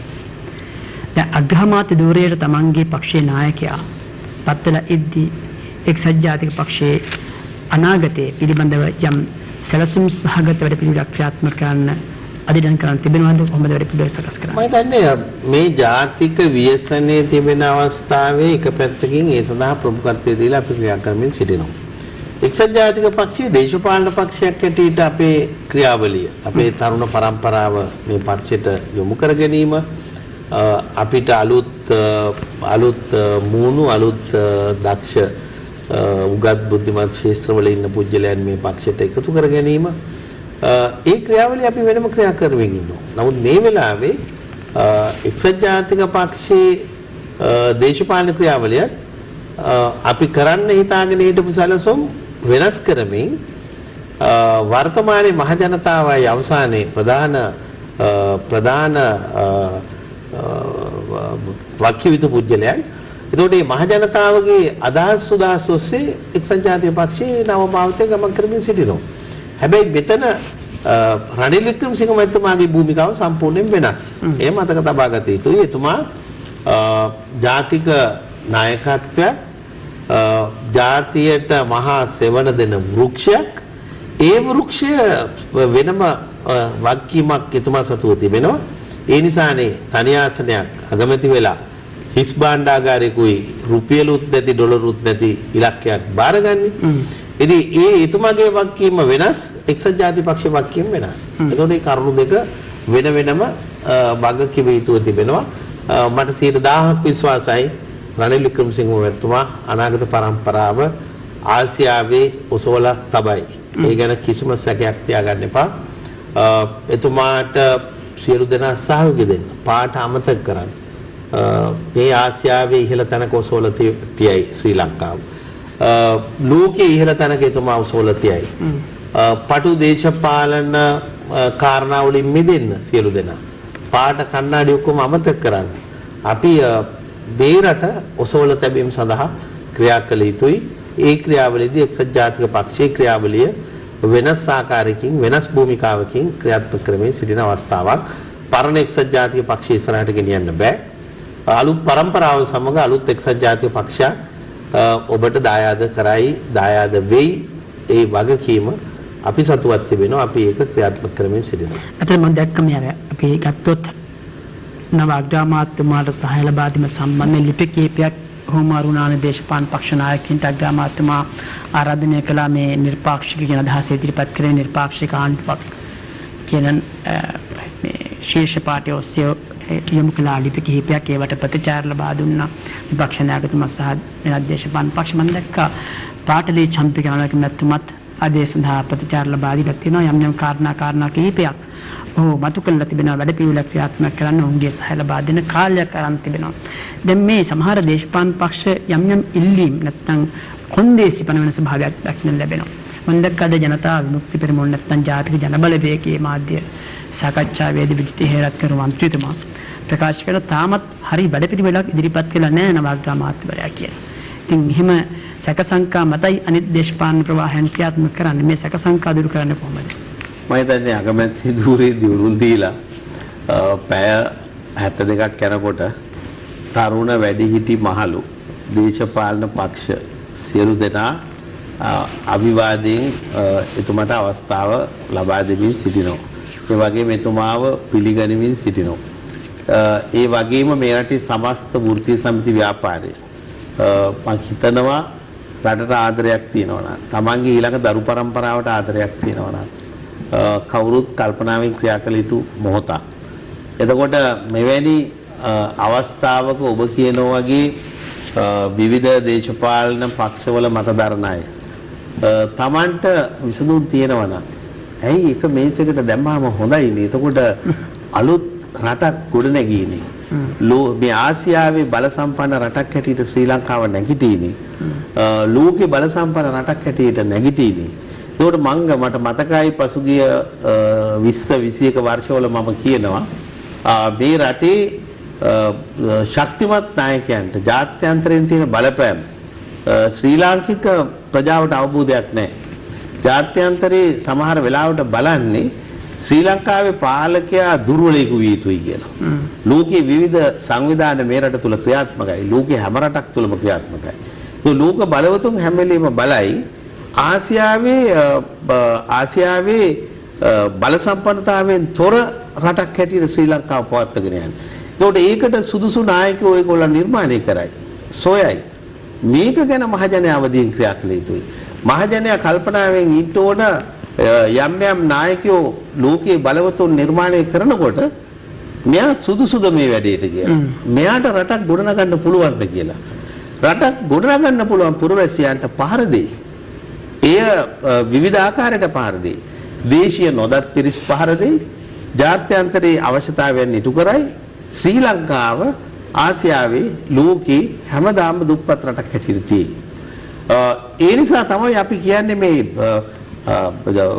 ජාතික නායකත්වයක් හැටියට ඉන්න රනිල් වික්‍රමසිංහ නායකතුමා ජාතික වස්තුවක් හැටියට රැකගන්න සමස්ත ජාතියේ ඉන්න මහජනතාව කල්පනාවෙන් තරුණ පරම්පරාව සිහිබුද්ධියෙන් එවැනි ජාතික නායකත්වයක් ආරක්ෂා කර ගැනීම සඳහා පියවර ගැනීම ශ්‍රී ලාංකික ප්‍රජාවේ යුතුයකමක්. දැන් අපේ දේශපාලන ජීවිතේ අපි දේශපාලඥයෝනේ. අපි දේශපාලඥයෝ හැටියට අපේ තියෙන පළපුරුද්ද අත්දැකීම අනුව තමයි මේ කරුණු කියන්න පුළුවන් ප්‍රමාණය කියන්නේ. කියන්න බැරි ප්‍රමාණය මට මෙතන කියන්න බෑ. එහෙනම් මහ ජනතාව බලන්න ඕන යම් නායකයෙක් Tamanට ගෙනල්ලා දෙනවනම්, ජාතිවාදී අවුස්සනවනම්, ආගම්වාදී අවුස්සනවනම්, කුලවාදී අවුස්සනවනම්, වෙනත් වාද අවුස්සනවනම් ඒවයි පිටිපස්සේ තියෙන බලවේග කුමක්ද කියලා. ඒවා පාලනය කිරීමට ශ්‍රී ලාංකික මහජනතාවට අවශ්‍යතාවය තියෙනවා. ඒකයි මේ අරගලේ වැදගත්කම ගෝල්ඩ් ෆේස් පිටියේ තියෙන. ගෝල්ඩ් ෆේස් පිටියේ තියෙන අරගලේට ජාතියක් නැහැ, ආගමක් නැහැ, කුලයක් නැහැ, වර්ණයක් නැහැ, පාටක් නැහැ. ඒ තරුණ පරම්පරාව කියනවා අපි ශ්‍රී ලාංකිකයන් හැටියට නැගිටිමු කියලා. එතකොට අන්න ඒ සටන් පාටේ බොහොම පරිස්සමෙන් අපිට තිබෙන හොඳම අවස්ථාවක්. ජාත්‍යන්තරේ පාලනය කරන්න පුළුවන් නායකයෙක් ශ්‍රී ලංකාවේ අගමැති හැටියට දියුරුම් දුන්නේ. ජාත්‍යන්තරේ හසුරවන්න පුළුවන් නායකයෙක් මෙතන දියුරුම් දීලා තියෙනවා. ඒතකොට මේ ජාත්‍යන්තරේ හසුරවන්න පුළුවන්, ජාත්‍යන්තරේ පාලනය කරන්න පුළුවන්, ජාත්‍යන්තරේ ආර්ථික වශයෙන් රටට ඇතුල් වීමේදී වුණ පාලනය කරන්න පුළුවන් පුජ්‍යලයට ශ්‍රී ලාංකික මහජනතාවත් විදේශීය රටවල ඉන්න අපේ ශ්‍රී ලාංකික ප්‍රජාවත් මෙවැනි මොහොතක ඩොලර් සංචිත අඩු වෙලා තියෙන මොහොතක විශ්වාසයෙන් යුතුව එතුමා ශක්තිමත් කිරීමට අද විදේශීය ගත වෙලා ඉන්න ලක්ෂ සංඛ්‍යාත පිරිස බිහි කරේ කවුද? ඒ එක්සත් ජාතික පක්ෂ පාලන යන්ත්‍රය තුල. එදා 70 වකවානුවේ පවුල් කීපයක ළමයි පිටරට ගියේ. ගමේ තරුණයාට, ගමේ ගස් යට හිටපු අවුරුදු 17 18 තරුණයාට කොරියාවට යන්න, ජපානයට යන්න, එංගලන්තයට යන්න, ලෝකෙට යන්න, යුරෝපෙට යන්න, ඇමරිකාවට යන්න පාර කැපුවේ එක්සත් ජාතික පක්ෂය. ඒතකොට මේ ලක්ෂ සංඛ්‍යාත තරුණ පිරිස ජාත්‍යන්තරයේ ඉන්නවා. හැබැයි ඒ අයට අමතක වුණා ඒ අයට පාර කැපුවේ කවුද කියලා. ඉතින් පාර කපපු පරම්පරාවේ ප්‍රබලම නායකයා ශ්‍රී ලංකාවේ අග්‍රාමාත්‍යවරයා හැටියට පත් වෙලා ඉන්නේ. එහෙනම් ඒ අයගේ යුතුයකම මෙවැනි මොහොතක ජාත්‍යන්තරයේ තියෙන තමාගේ ඩොලර් සංචිත පුළුවන් තරම් ශ්‍රී ලංකාවට ලබා දීලා එතුමාව ශක්තිමත් කළා ශ්‍රී ලංකාව ගොඩ ගැනීම. අපිට 0.112 දුරකථන මාර්ග ඔස්සේ දැන් අපේ ප්‍රේක්ෂකයෙක් සම්බන්ධ වෙලා ඉන්නවා කඩුවෙල සිට සරත් මහත්මයා අයබෝවන්. ඔබේ ප්‍රශ්න ඉදිරිපත් කරන සරත් මහත්මයා. අයිබන් ධර්මාත්මය මට දැනගන්න ඕනේ වජිර අවිවර්තන මැතිතුමාගේ ප්‍රශ්න ටිකක් මම කෙටියෙන් අහන්නම්. හොඳයි. පළවෙනි එක තමයි දැන් ගෝඨගෝගම ආරක්ෂා කරනවා කියලා අගමැතිතුමාගේ කතාවේදී ප්‍රකාශ වුණා. ඒකට මට දැනගන්න ඕන ඒ ආරක්ෂා කරනවා කියන එකේ අර්ථය මොකද්ද? මොකද ඒගොල්ලන්ගේ සටන් පාඩේ තමයි ගෝඨගෝ හෝම් කියන එක. යා ගෙදර යන්න ඕන කියන එක. ඒ ආරක්ෂා කරනවා කියන එකෙන් ඒක ඒගොල්ලන්ගේ ඉල්ලීම ඉෂ්ට වෙනවද? එහෙම නැත්නම් ඒ සම්බන්ධව කටයුතු කරනවද කියන එක දැනගන්න ඕනේ පළවෙනි එක. දෙවෙනි එක විධායක ජනාධිපති ක්‍රමය ඇත්ත වශයෙන්ම මේ ගෝඨාභය රාජපක්ෂ ජනාධිපතිතුමාට ඕනෝටත් වඩා විධායක ජනාධිපති ක්‍රමයේ බලතල වැඩි වෙච්ච නිසා තමයි මේ පෞගේ මේ දෙකමාරදීම අවුරුදු දෙකමාරදීම මේ වරපන් එතනින් ගියාම දූෂණ වංචා නිසා තමයි මේ රට මේ තත්ත්වයටපත් වුනේ. ඒකකොට ඒ විධායක බලතල අඩු කිරීමට ඔබතුමාලගේ කැමැත්තක් නැද්ද? ඒ විධායක බලතල මේ අයින් කරන්න මේ ක්‍රියාමාර්ගයක් ගන්නවද? තුන්වෙනි එක තමයි එතකොට මේ අවුරුදු දෙකමාරකට විතර විශාල දූෂණ වංචා ටිකක් වුණා. එතකොට බිලියන බර ගාණක් මොකද බිලියන 7.5ක් තිබිච්ච යහපත් ආණ්ඩුව බාර දෙනකොට තිබිච්ච බිලියන 7.5 පින්ජුවට වැඩිලා තියෙනවා. ඒ මුදල් වලට මොකද වුනේ? ඒ වරපම් කරලා තියෙනවා නම් ඒ මුදල් ආපසු ලබා ගැනීමට ක්‍රියාමාර්ගයක් ගන්නවද කියන එක මට පැහැදිලිව දැනගන්න ඕනේ. බොහොම ස්තුතියි. මම ස්තුතියි සරත් මහත්මයා කඩිබල සිටියේ ප්‍රශ්න ඉදිරිපත් කළා. මම හිතන්නේ සරත් මහත්මයා පළවෙනි ප්‍රශ්නේ ඉදිරිපත් කරේ ගෝඨා ගෝගම කොහොමද අවසන් කරන්න කියලා. ඒක ප්‍රජාතන්ත්‍රවාදීව අවසන් කළ යුතුයි. ඒ ජනතාවගේ ඉල්ලීමටත් පරම්පරාවේ ඉල්ලීමටත් ආණ්ඩුක්‍රම ව්‍යවස්ථාවේ ප්‍රතිපාදන ඒ සඳහා තිබෙනවා. ඒ සඳහා ජාතික එකගතාවයකින් ඒක අවසන් කිරීමට අපිට මම හිතනවා ආණ්ඩුක්‍රම ව්‍යවස්ථාව දන්න අය දන්නවා ඊට කිරීමට පුළුවන්. ගෝඨා ගෝගම එතකොට බලාපොරොත්තු ඉලක්කය සම්පූර්ණ වෙයි එක පැත්තකින්. දෙවෙනි කාරණේ එතුමා කිව්වා මේ විධායක ජනාධිපති ධූරය සම්බන්ධයෙන් තිබෙන කාර්යය. විධායක ජනාධිපති ධූරය ජේ.ආර්. ජයවර්ධන ජනාධිපතිතුමා 1977 ජයග්‍රහණය කළාට පස්සේ ශ්‍රී ලංකාවට අඳුනලා දුන්නේ වේගවත් සංවර්ධනයක් ඇති කිරීම සඳහා. එහි ප්‍රතිඵල නිසා තමයි අර වේගවත් සංවර්ධනයේ ප්‍රතිඵලයක් හැටියට මුළු ලෝකේ පුරා ලක්ෂ සංඛ්‍යාත ශ්‍රී ලාංකික තරුණ තරුණියන් ගමන් කරේ. ලෝකයේ තිබුණු තාක්ෂණයේ ශ්‍රී ලංකාවට විශාල ප්‍රමාණයක් ගෙනීමට පාර කැපුණේ. ඒ විධායක ජනාධිපති ධූරයේ තිබුණු ක්‍රියාදාමය නිසා. විධායක ජනාධිපති ධූරය නිසා හොරකම් කිරීමට වාසියක් හෝ අවාසියක් ලැබෙන්නේ නැහැ. ඊළඟට දුර්වල යම් වංචාවක් දූෂණයක් හොරකමක් තියෙනවා නම් ඒ පාලනය කළ යුතුයි. ලෝකේ මේක නැති වෙලා නැහැ. ලෝකේ මේක පාලනය කරලා තිබෙන්නේ. ඒ සඳහා වැඩිත් එක්ක ශ්‍රී ලංකාවේ නීති රීති තියෙනවා. ඒ වගේම අංශ දෙකක් තියෙනවා. එකක් දේශපාලඥයෝ අරයට හොරා කියනවා මෙයාට හොරා කියනවා.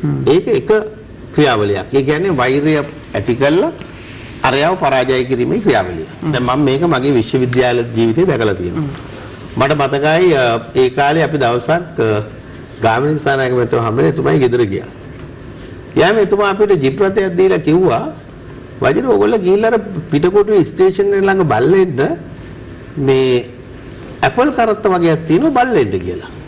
ඉතින් අපි ජිප් එක පිටකොටුවේ නවත්තලා බලාගෙන හිටියා. රජයේ සේවකයෝ ඇරිලා එන වෙලාවට ඇපල් කරත්ත 10ක් විතර ඇවිල්ලා නැවතුනේ ස්ටේෂන් එක ඉස්සරහ.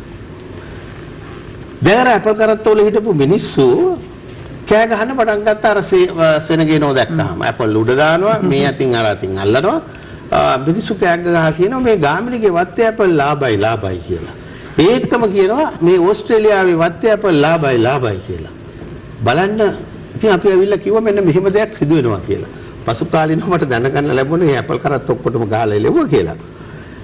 දේශපාලනේ පක්ෂවල පුජ්‍යලයන් තරහ වුණාම දෙපාර්ශ්වයේ අරයට මෙයා හොරා කියනවා මෙයාට අරයා හොරා කියනවා. ඉතින් මම දන්න දේශපාලන හොරකම් වල ස්වභාවය දෙකයි. එකක් ඇත්ත හොරකම්, එකක් හොරකම් සඳහා නම පාවිච්චි කරමින් තමන්ගේ දේශපාලන ජීවිතය ශක්තිමත් කර ගැනීම සඳහා ක්‍රියාවලිය. හැබැයි යම් කිසි කෙනෙක් හොරකමක් කළා තියෙනවා නම් ඒ දේපොළ නැවත ජනතාව සතු විය යුතුයි. එතකොට මේ ජනතාව සතු විය යුතු ක්‍රියාවලියට ක්‍රමවේද තියෙනවා. ක්‍රමවේද තියෙනවා. මම දැක්කා ජාත්‍යන්තර මූල්‍ය අරමුදලත් ඒක ක්‍රමවේදයක් හඳුන්වලා දීලා තියෙනවා මේව පාලනය කිරීම සඳහා. තුන්වෙනි කාරණය තමයි එතුමා ඇහුවා මේ බිලියන 7.5ක් තිබුණා මොකද වුනේ කියලා. දැන් එතුමාට මම ඒක හරියට කියලා දෙන්න ඕන. බිලියන 7.5ක් තියෙන අවස්ථාවේදී අපි ජාත්‍යන්තර මූල්‍ය අරමුදල සමගත් ලෝක බැංකුව සමගත් ආසියානු සංවර්ධන බැංකුව සමගත් ජයික ආයතනයේ සමගත් ක්‍රියා කරපු ක්‍රියාවලියක් තිබුණා රනිල් වික්‍රමසිංහ මැතිතුමා ඒක හැසිරෙව හරියට. ඒක ඊළඟ පියවරවල් 2019 අපිට බලය අහිමි වීමත් එක්ක ක්‍රියාත්මක කරේ නැහැ. ඒ නිසා තමයි අපේ ප්‍රතිපත්ති ප්‍රකාශනයේ අපි ලියන්නේ 20යි 20 අපේ ප්‍රතිපත්ති ප්‍රකාශනයේ මහජනයේ කීවෙන්නේ නැහැ. අපි රනිල් වික්‍රමසිංහ නායකතුමා ඒක ලියනවා ඉදිරියේ එන අවුල විසඳීම සඳහා ක්‍රියාදාමය. රුපියල් මගේ මතකයේ හැටියට රුපියල් බිලියන 3000ක් දැන් රුපියල් මිලියන ඩොලර් බිලියන 30000ක් හරි යම් ප්‍රමාණයක් වහාම සොයාගත යුතු තිබෙනවා. අපි 2019 ඇවිල්ලා නවත්තපු තැන ඉඳලා ඉදිරියට යා යුතු තිබෙනවා. ඉදිරියට ගියේ නැත්නම් අපි ඉතුරු කරලා තියෙන එක අර පළවෙනි පරම්පරාවේ තමන්ගේ පියා හොඳට ව්‍යාපාරේ හදලා තියුණාම තමන්ගේ ඊළඟ පරම්පරාව ඇවිල්ලා ඒකින් කාලා බීලා මැරිලා යනවා. ඊට පස්සේ ව්‍යාපාරය ඉවර වෙලා යනවා. එතකොට දෙවෙනි ක්‍රමය තමයි අනුගමනය කරේ. අර ඉතුරු කරලා තිබිච්ච බිලියන 7.5 කාලා බීලා ඉඳලා අඩේ වැහුවා. මොකද දේශපාලන අරමුණු කීපයක් තිබුණා ඒ පාලනය ඇතුලේ. සමහර අය ජාත්‍යන්තර මූල්‍ය අරමුදල පිළිබඳ ප්‍රතික්ෂේප කළා. හැබැයි ප්‍රතික්ෂේප කරපු අය මතක තියාගන්න ඕන ජාත්‍යන්තර මූල්‍ය අරමුදල ලෝක රටවල් 180ක විතර ඉන්නවා. අපි පළවෙනි සමාජිකයෝ ජාත්‍යන්තර මූල්‍ය අරමුදලේ. ඒතකොට ජාත්‍යන්තර මූල්‍ය අරමුදලෙන් අපි මේ රට දියුණු කිරීම සඳහා ක්‍රියා කරලා තිනවා. 1994 වෙනකන් අපි මහ බැංකුවේ සංචිත වලින් රට සංවර්ධනය කළේ නැහැ. 1994න් පස්සේ තමයි ඉතිහාසයේ පළවෙනි වතාවට මහ බැංකුවේ උගස් තියලා සංවර්ධනය කිරීමේ ක්‍රියාවලිය ආරම්භ කරේ. ඊට ඉස්සෙල්ලා අපි කරේ ජාත්‍යන්තර මූල්‍ය අරමුදල අපේ ශක්තිමත්ව තියාගෙන ලෝකයේ අනිත් මූල්‍ය ආයතනත් එක්ක කටයුතු කරලා ශ්‍රී ලංකාව දියුණු කිරීම. 1994 ඉස්සෙල්ලා බලන්න මහ බැංකුවේ සංචිත වලින් රට සංවර්ධනය කිරීම සඳහා පියවර ආරම්භ තියනවාද කියලා නැහැ. එතකොට 94න් පස්සේ ඒ ක්‍රියාවලියට ගමන් කළා.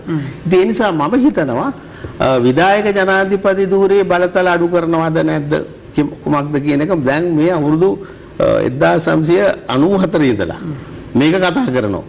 දැන් මේක කතා කරන්නේ දේශපාලඥයෝ. මේක දේශපාලඥයන්ට අවශ්‍යයි තමන්ගේ අරමුණු ඉෂ්ට කර ගැනීමේ ක්‍රියාවලිය. මහජනයාට අවශ්‍යයි මහජනයා තේරුම් ගත යුතු ක්‍රියාවලිය තමයි මහජනයාට අවශ්‍යයි තමන්ගේ ආර්ථික ක්‍රියාවලිය ශක්තිමත් කර ගැනීම. ඊළඟ පරම්පරාවට අද අවුරුදු 18ත් 25ත් අතර ඉන්න තරුණයන්ට අවශ්‍යයි ඒ අයගේ අනාගතය සුරක්ෂිත කරගන්න. ඒකට මේ කාරණා දෙක ඕනම කාරණයක් වෙනකොට අපේ රටේ කියන මේ විධායක ජනාධිපති ධූරය නිසානේ. වැරදි. 18 නිසාත් නෙවෙයි 19 නිසාත් නෙවෙයි 20 නෙවෙයි ඊට 21 ගේන කෙනුත් නෙවෙයි මහජනයාගේ ප්‍රශ්න විසඳෙන්නේ. ප්‍රශ්නේ විසඳෙන්නේ ජාතික ප්‍රතිපත්ති රාමුවකට එකඟ විය යුතුයි. අප නැවත විරාමයක් ලබා ගමු සම්බන්ධතාවය දැන් ප්‍රධාන පාලක මැදිරියට.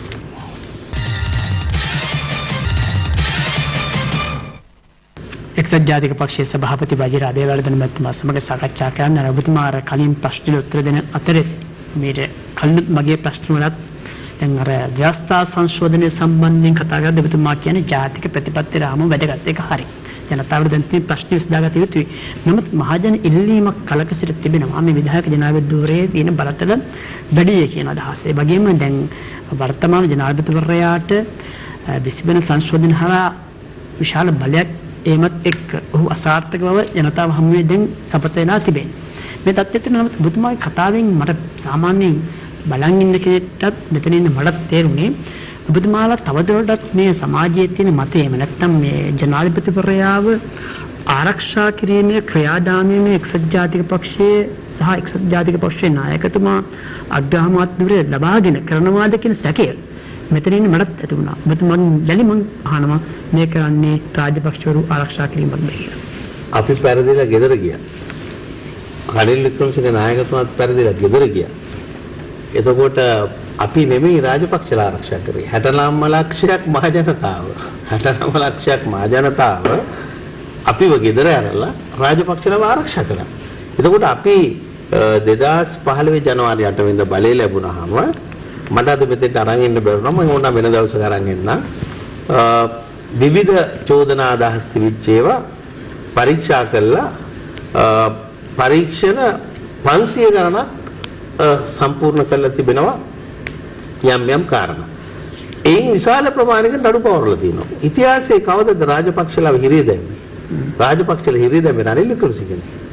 රාජපක්ෂලා හිරේ දැම්මේ රනිල් වික්‍රමසිංහ. වෙන කවුරුද දාලා තියෙනවද රාජපක්ෂලා හිරේ? ඒ රාජපක්ෂලා හිරේ දැම්මාම මහජනයා කිව්වා රනිල් වික්‍රමසිංහට අපිට ගෙදර යන්න කියලා. ගෙදර යන්න කියලා 69 ලක්ෂයක් රාජපක්ෂලා ඕනයි කියලා එතෙන්ට ගියා. එතකොට මොකද වුනේ?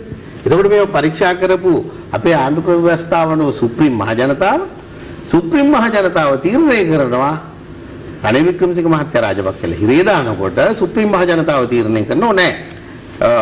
වහාම එතුමන්ලට අදාළ තනතුරු දී යුතුයි කියලා. එතකොට අනිත් පැත්තෙන් කියනවා මේ වේගයෙන් විසඳුවේ නැහැ කියලා. එහෙම කරන්න බෑ. රටේ නීතියක් තියෙනවා.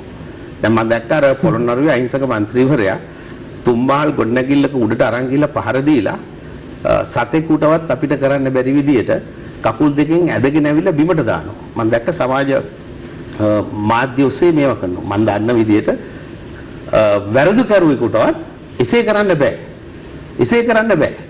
එතකොට කියන්නේ ඒක කරන්න කියලාද? ඒව කරන්න බෑ. රටේ නීතියක් තියෙනවා. නීතියට අනුකූලව ක්‍රියා කළ යුතුව තිබෙනවා. එතකොට නීතිය ඇතුළේ ක්‍රියා නොකර එක්සත් ජාතික පක්ෂය එහෙම කටයුතු කරලා තියෙනවා. උදාහරණයක් හැටියට 77 බලයට ආවට පස්සේ පාර්ලිමේන්තුව නීති සම්පාදනය කරන තැන නීතිය ක්‍රියාත්මක කරන තැන අධිකරණය. හැබැයි පාර්ලිමේන්තුවට ඕනලාක අධිකරණ බලය ඕනනම් ක්‍රියාත්මක කරන්න පුළුවන්. එහෙම ක්‍රියාත්මක කළා. බණ්ඩාරනායක මැතිගේ ප්‍රජාහිතී නැතිකලේ අධිකරණය නෙමෙයි. නීතිය සකස් කරන ආයතනයේ අධිකරණ බලය පාවිච්චි කළා ප්‍රජාහිතී නැති කළා. මහා සංඝරත්නය දොස් කිව්වා. මේ රටේ ජනතාව දීර්ඝ කාලයක් දොස් කිව්වා. එතකොට රටේ නීතිය සකස් කරන පුජ්‍යලයන්ට ඒ අධිකරණ ක්‍රියාවලිය ක්‍රියාත්මක කරා කියලා මහ ජනතාව විශාල වශයෙන් එදා එක්සත් ජාතික පක්ෂයට දෝෂාරෝපණය කළා. එතකොට රටේ තිබෙන නීති පද්ධතිය තුළ තමයි ක්‍රියාත්මක කරන්න වෙන්නේ. එහෙම නැතුව අර පොළොන්නරුවේ අතුකෝට්ල මන්ත්‍රීතුමා අරගෙන ගිහලා තට්ටු තුනේ ගොඩනැගිල්ලට ගහලා කොයි පක්ෂය හරි සතෙක් වගේ එහාට මෙහාට ඇදගෙන යන්න පුළුවන් මානසිකත්වයක් තියෙන අය නම් රටේ අධිකරණ බලය පාවිච්චි කිරීමට අවස්ථාව නොදිය යුතුයි. ඉතින් ඒ නිසා රටේ නීතිය ක්‍රියාත්මක කිරීමට රනිල් වික්‍රමසිංහ නායකතුමා ආසියාවේ ප්‍රජාතන්ත්‍රවාදී නායකයෙක් හැටියට විශේෂ අධිකරණයක් පිහිටුවේ කියලාත් අපිට දොස් කිව්වා. ඒතකොට විශේෂ අධිකරණයක් පිහිටුවලා ඒ කටයුතු කරමින් තිබුණා. එතකොට පරීක්ෂණ 500 ගණනක් අවසන් කරලා තිබුණා. ඉතිහාසයේ කවදද අවුරුදු 4ක් ඇතුළත අවුරුදු 3මාරක් ඇතුළත සියලු පරීක්ෂණ කරලා ක්‍රියා කරලා තිබෙන්නේ. ඒ සඳහා කැප වුණු විශාල පිරිසක් හිටියා. ඒ සඳහා ජනතා විමුක්ති පෙරමුණ කැප වුණා. ඒ සඳහා අපේ පක්ෂයේ අපේ ආණ්ඩුවේ හිටපු විශාල මැති ඇමතුරු පිරිසක් ක්‍රියා කළා. එතකොට ප්‍රජාතන්ත්‍රවාදී ව්‍යුහය තුළ තමයි ඒ ක්‍රියාත්මක කරන්නේ. රාජපක්ෂ මේ අවස්ථාවේ 69 ලක්ෂයම එකතු වෙලා ප්‍රතික්ෂේප කළා තියෙනවා. ඒක ගණන් බලන මිනුම් දණ්ඩ ඡන්දයක් කරන්න පත්‍රිකා මුද්‍රණය කරන්න සල්ලි නැති රටක්. එතකොට සමාජීය ප්‍රතික්ෂේප කළ ඉවරයි. එතකොට මේ ප්‍රතික්ෂේප කරපු ක්‍රියාවලිය ආණ්ඩු ක්‍රම ව්‍යවස්ථාව තුළ තිබෙන වගන්ති වලට අනුකූලව ක්‍රියාත්මක කළ යුතුයි කියන එකයි මට ප්‍රකාශ කරන්න තියෙන්නේ. ඇත්තටම දැන් ජනාධිපතිතුමත් එකඟ නැහැ. පාර්ලිමේන්තුවේ බොහෝ දෙනාත් එකඟ නැහැ. ඇයි 19 වෙනි ව්‍යවස්ථා සංශෝධනයේ සක්‍රිය කිරීමේ 21 වෙනි සංශෝධනයේ අඩිනමින් ගේන්න උවමනාවක් නැත්තේ? ඔව් දැන් ඒක මම හිතනවා කඩිනමින් ගේන්න පුළුවන්. හැබැයි ඒක ගෙනාවට පෙට්‍රල් හම්බෙන්නේ නැහැ. ඒකත් මතක තියාගන්න ඕනේ. ඒක ගේන්න පුළුවන්. ඒක ගේන බාධාවක් නැහැ. ඒක ගෙනාවයි කියලා විධායක ජනාධිපතිතුමා අහෝසි වෙන්නේ නැහැ. විධායක ජනාධිපතිතුමා අහෝසි කරන්න නම් ආණ්ඩු ක්‍රම ව්‍යවස්ථාවේ 85 වෙනි වගන්තිය සම්පූර්ණ කළ යුතු තිබෙනවා. ඒ සඳහා ඉස්සෙල්ලා කඩදාසි මුද්‍රණය කරන්න සල්ලි සොයාගත යුතු තිබෙනවා. අඩිමතරමින් අර 20 වෙනි සංශෝධනයෙන් මේ යොදාගත්ත විශාල බලය අඩු වෙන්නේ. ඒක රනිල් වික්‍රමසිංහ නායකතුමානේ හදලා දුන්නේ. ඉතින් ඒක එතුමාට ආපස්සට ගියලා සම්මත කරගෙන විනාඩි දවසකින් දෙකකින් කරන්න පුළුවන්. කලබල නැතුව අපිට ඒක ගැන බලාගෙන ඉන්න. අපි නැවත ඊරාමයක් ලබා ගන්නවා සම්බන්ධතාවය දැන් ප්‍රධාන පාලක මැදිරියට.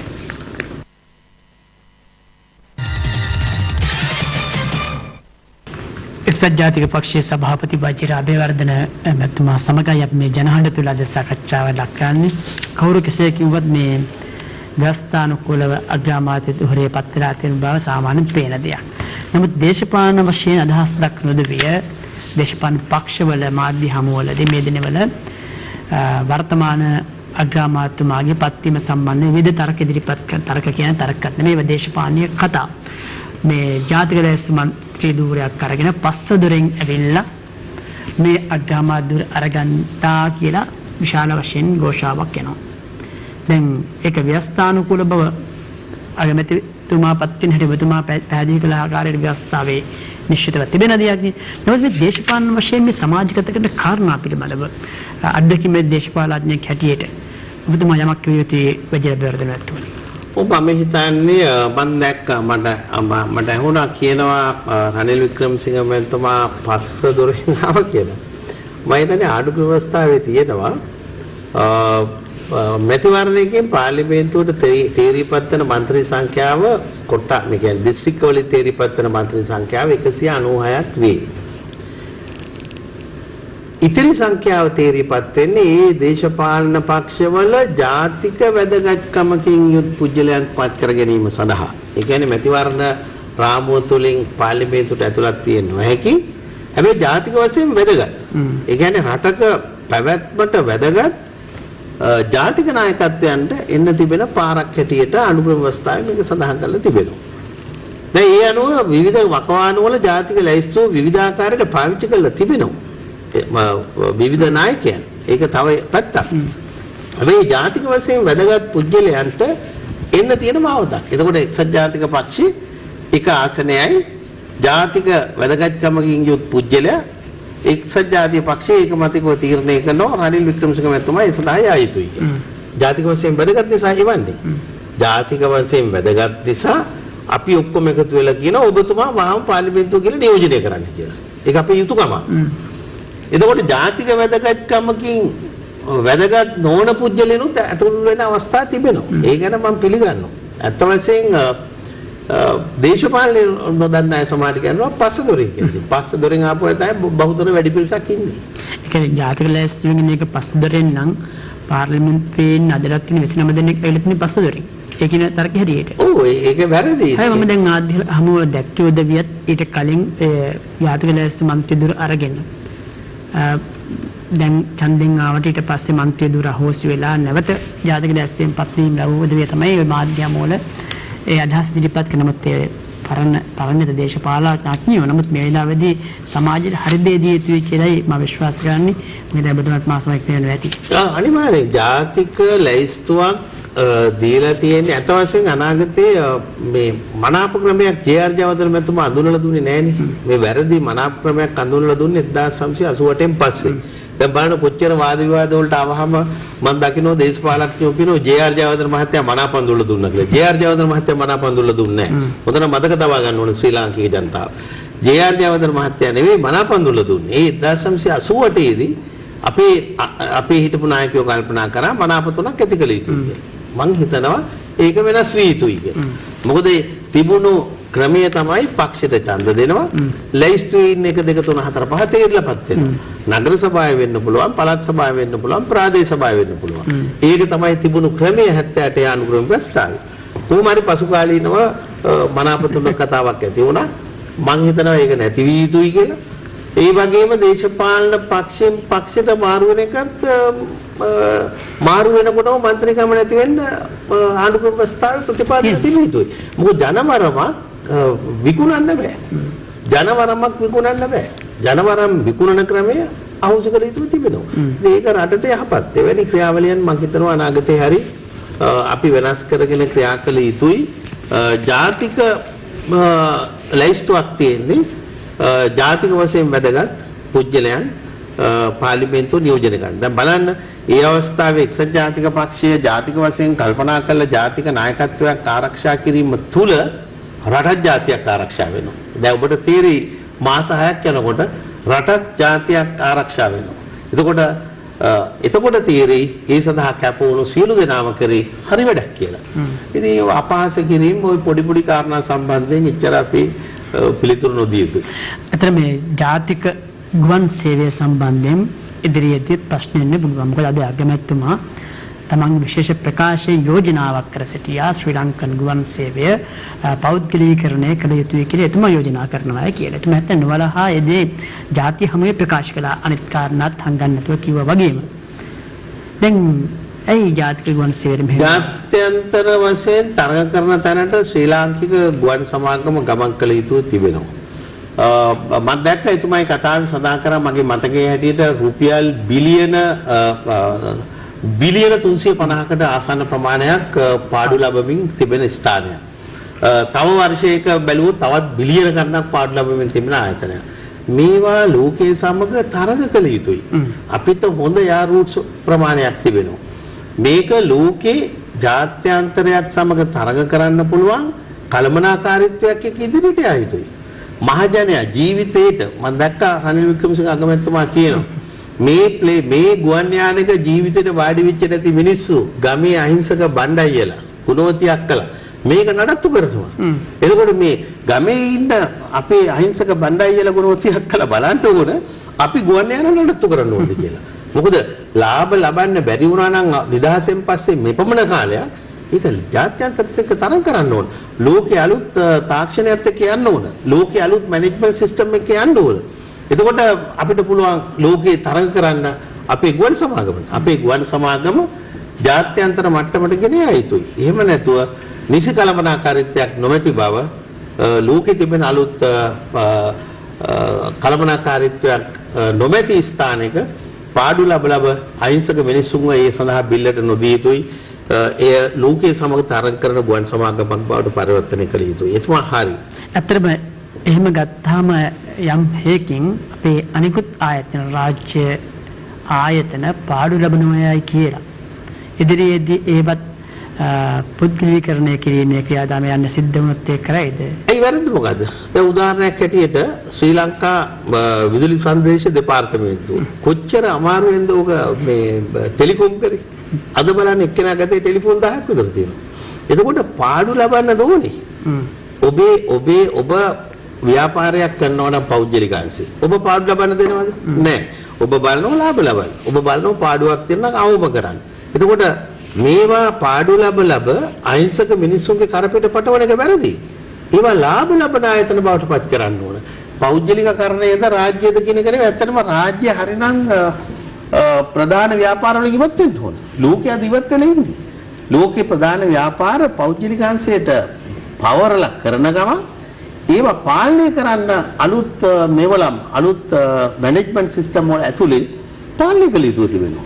ජාත්‍යන්තර මූල්‍ය අරමුදල හා සම්බන්ධ වෙලා ගනුදෙනු කරද්දී වගේ දේවල් වෙනවද? මම හිතන්නේ ජාත්‍යන්තර මූල්‍ය අරමුදල අවශ්‍යද පාඩු ලබන ආයතනයක් ලාභ ලබන ආයතනයක් කියලා කියන්නේ. ඇත්ත වශයෙන් ලැජ්ජ වෙන්න ඕන. ජාත්‍යන්තර මූල්‍ය අරමුදල කියන්න කලින් ලංකාවේ පාර්ලිමේන්තුවේ 225 දෙනා කියන්න ඕන එකතු වෙලා මේක පාඩු ලබනවා අපි එන්නේ දේශපාලනය කරන්න කරුණාකරලා අපි මේක ලාභ ලබන ආයතනයක් බවට පත් කරමු කියලා. දැන් දේශපාලන දුර්වල අය කල්පනා කරන්නේ තමන්ගේ දේශපාලන භූමිකාව කරගන්නේ අරක මේ දෙන්න යනවනේ කියලා බෝඩ් වල ගහ ගන්නවා. වෘත්තීය සමිති වල අයිතිවාසිකම් ප්‍රමාණය අවබෝධ කරගත යුතුයි. වෘත්තීය සමිති නායකයින්ගේ දරුවන්ගේ අනාගතය සකස් කළ යුතු තිබෙනවා. ඒ නිසා මේවා පාඩු ලබන ආයතන හැටියට තබා ගැනීම පාර්ලිමේන්තුවේ 225 දෙනාගේ වරදක්. ඔබ කියන ওই අදහස අවබෝධ කර ගැනීමට හැකි මන්ත්‍රීවරුන්ගෙන් සමන්විත පාර්ලිමේන්තුවක් බල තිබෙන්නේ. තියෙන පාර්ලිමේන්තුව ඉතාම හොඳයි. ඇත්ත වශයෙන් දැන් මේ පාර්ලිමේන්තුවේ ඉන්න 225 වාඩි වෙලා සාකච්ඡා කරන්න ඕන අහවල් ආයතනයේ පාඩු ලබනවා. අපේ මොකද්ද විසඳුම? කොහොමද අපි ලාභ ලබන්නේ? ඔක්කොම එක වාඩි වෙලා කතා කරාම ලාභ ලබන තැනට ගන්න පුළුවන්. නමුත් නිතරම මාගේ අපි දකින්නේ මේ විවිධ දේශපාලන පක්ෂවල ක්‍රියාදාරීන්ගේ අදහස් දක්වාම පාර්ලිමේන්තු නියෝජනය කරන ඒ වෙලාවේ මේ වගේ ජාතික ගුවන් සේවය පිළිබඳව මම හිතන්නේ නෑ ඔය කියන අදහස නැත්නම් පෞද්ගලීකරණය කිරීමට එක පයින් කැමති වෙක හිතා ගන්න බැරි තත්ත්වයක තිබෙනවා. නෑ අපි ශ්‍රී ලංකා ගුවන් සමාගම මීට කලින් අපි මේක මේ ඉමිරේට්ස් වලට දීලා අපි ජාත්‍යන්තරයේ සමග තරඟ කරමින් හිටියේ. එතකොට යම් කිසි කුඩා ප්‍රශ්නයක් නිසා ඒක අවලංගු කරලා ආපහු අපේ කරේ තියාගන්නවා කියන්නේ මම හිතන්නේ සෑහෙන වැරදි ක්‍රියාවලියක්. ඉතින් අපි පාඩු ලබන ආයතන ලාභ ලබන ආයතන බවට පත් කර ගන්න ඕන.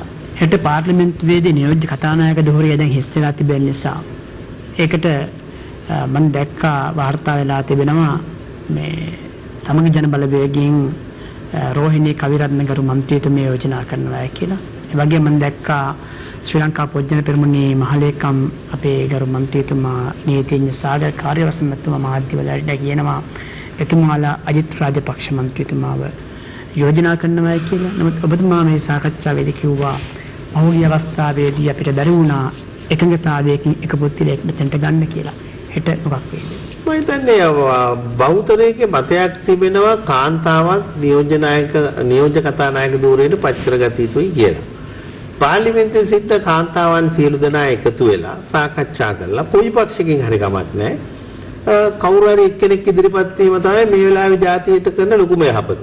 නැත්තම් පැය ගණනක් රටේ ආර්ථික තීන්දුව ගන්න තියෙන අවස්ථාව අහිමි කරගනිමින් දීර්ඝ වේලාවක් නාස්ති කළා මේ රටේ ජනතාව භූමි තෙල් පෝලිං වල ඩීසල් පෝලිං වල පෙට්‍රල් පෝලිං වල ඉන්න අවස්ථාවක වටිනා කාලය රටේ ජාතික වැඩපිළිවෙලට යොමු කරන්නේ නැතුව නියෝජ්‍ය කතානායක ධූරයට පොර කන්න ගියොත් මම හිතනවා මේ වෙලාවේ මහ ජනතාව ඒ ප්‍රතික්ෂේප කළයි. ඒ නිසා සියලු කාන්තාවන් එකතු වෙලා සාකච්ඡා කළා නියෝජ්‍ය කතානායකවරියක් හැටියට එකඟතාවයකින් එක්කෙනෙකුට මම හිතනවා පත් වුණා නම් රටේ ජාතියේ මහ ජනතාවට යහපතක් සිදු වෙයි.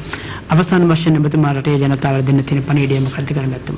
මම හිතන්නේ ප්‍රධාන කාරණයක් ශ්‍රී ලාංකික මහ ජනතාව මතක තබා ගත යුතු තිබෙනවා. ලංකා ඉතිහාසයේ කිසිම දවසක නොවැටුණු තැනකට ශ්‍රී ලංකාව ඇදලා දමලා තිබෙනවා. විවිධ හේතුන් මත විශේෂයෙන් 2019 පස්සේ ගතු ක්‍රියාදාමයන් ඔස්සේ ශ්‍රී ලංකාව බරපතල තැනකට තල්ලු වෙලා තිබෙනවා.